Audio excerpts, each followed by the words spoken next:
Hi, my name is Frank, and today I'm going to offer you a glimpse into the fascinating world of sheet metal craftsmanship. We spend our days fabricating and manipulating metal sheets to create a wide range of different products and structures. Whether we're shaping ductwork for heating, ventilation, or air conditioning systems, or creating intricate architectural panels, each project presents us with a challenge, which means we need to think critically, work in fine detail, and bring creative ideas to life. One of the most rewarding parts of the job is the chance to work with a wide range of materials and techniques, constantly updating our skill set and knowledge with every job.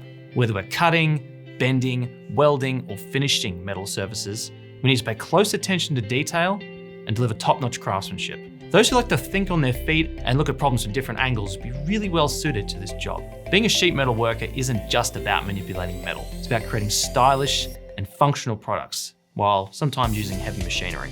So if you have a passion for hands-on work, if you enjoy tackling complex problems and have a sharp eye for detail, then sheet metal could be the perfect trade for you.